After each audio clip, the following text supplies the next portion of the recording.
All right, Solo. Second Bellator fight week. I know there's a pandemic going on, but matchup-wise, does this feel a little bit different, a little bigger facing a name like Aaron Pico? Yeah, I mean, as far as the name and how popular he is, yeah. Other than that, I mean, kind of like another fight, to be real. And how long have you known about this? I know we only have known about Bellator's return for, I think, less than 2 weeks, but for you, how long have you had to prepare for this? About 5 weeks. Solid. So you got enough training, you feeling well prepared coming into this one? Yeah. For sure. And talk to me about Pico. I mean, they come to you, they offer you his name, it slides across your desk. Were you familiar with him, I'm assuming, and were you surprised at all? Yeah, I was a big fan of his, you know what I'm saying, before I even got signed. From what I've heard, he was the one that chose to fight me, because I actually wasn't expecting a fight. He kind of know he's a ranked dude. He's like ranked number 17 or something. And so I wasn't expecting to fight him so soon. Yeah, from what I heard, he chose to fight me.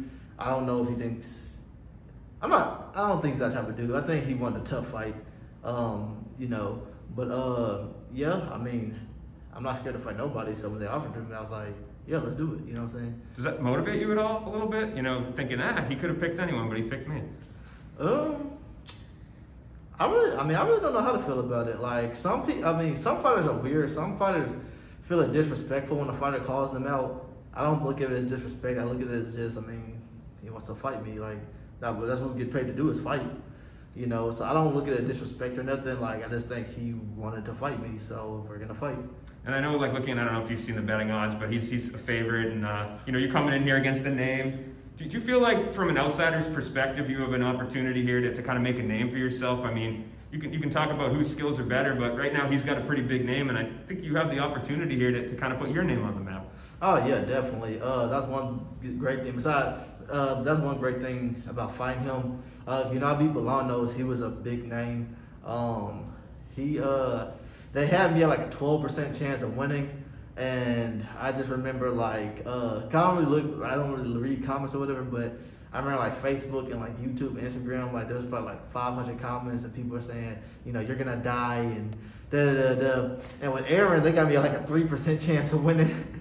So, I mean, you know, I haven't, cause it's kind of weird, cause like, you know, with Bellator's, I had anxiety like every day of training camp, like, cause you know, he's a world-class dude, you know, spinning back elbows, you know, all that.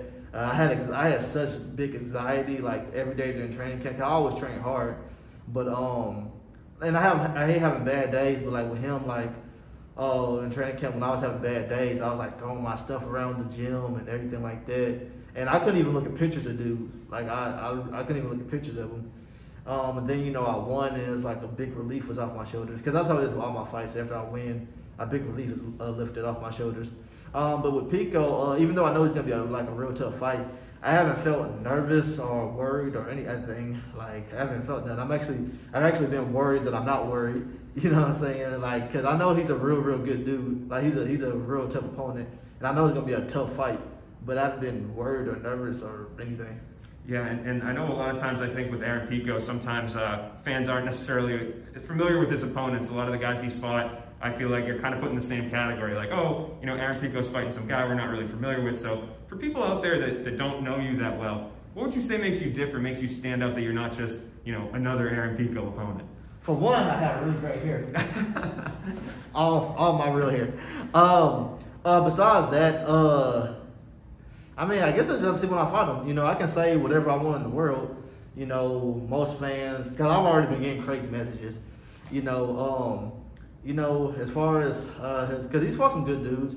You know, as far as me versus him, you know, I'll be faster. I say we both probably hit hard. He's a world-class wrestler. He has good boxing, but this isn't a wrestling match and this isn't a boxing match. This is a fight, and I just feel like, as far as, because he's been competing his whole life basically, but as far as like pure fighting, I have more experience, because from my amateur to my pro, I combined this with my 21st fight. You know, and this will be like his 9th fight, because you know he's done wrestling and some boxing and stuff, but like I said, it's just different when it's an actual fight. So, you know, as far as that, because we're both the same age, but as far as like actual fighting, you know, I got more experience than that. And, you know, I believe Because like I said, he's a real good fighter, but I believe that his career was done wrong because, you know, you took this young kid and like everybody, Bellator and the whole world is putting him at like such a high pedestal. And like for me, just fighting a regular dude, that's enough. That's a lot of pressure for me. But like to be, you know, not even have a fight and you're already put on this pedestal, you know, oh, you're the next superstar, you're supposed to be this, supposed to be that. That's a huge amount of pressure, you know. So I just feel like, I just feel like his career could have been ran better. Like his losses he's had, he shouldn't have those, you know. So I just believe his career should have been ran better. And he's talked about that a little bit before his last fight. You know, he was talking about how he had the 2 losses and he was finished in both of them and it was kind of tough. So, I mean, where do you think he is at right now? He did pick up a win in his last fight. Do you expect this is the best version of Aaron Pico that we're going to have seen before? Do you feel like those losses you talked about contributed to him going downhill a little bit, or kind of what's your feel there? I believe as a fighter, like, you know, we take wins, we take losses. Some fighters learn from the losses, some don't.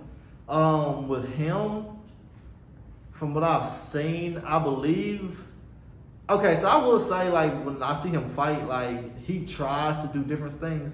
Like, you know, I believe he's tried to learn from his losses. You know, I've taken losses too. You know, you'll either learn from them or you won't. And I believe that's what separates fighters. Like, some fighters don't learn from their losses, or some fighters make excuses. You know, I've never seen Aaron make excuses. I'm big on not making excuses. So just say for whatever reason I go in there and he beats me, you know, okay, he just beats me. You know, I'm not going to make up no type of excuse, and I don't ever see him make excuses. So yeah, I believe this probably will be the best version of him, because I believe fighters who make excuses, you know, this or that, like, they're not learning from you. You gotta be honest with yourself. Like, you know, whether, like, some people might say lucky punch, oh, he got robbed, oh, he hurt his knee. You're like, no, like, I don't believe in making excuses. So like, because if you lose, you know, have that same energy for if you would have won. You know what I'm saying? For sure. And my last question: how do you get it done on Friday? I'm knocking him out in the first round or second round. There it is. Appreciate the time, man.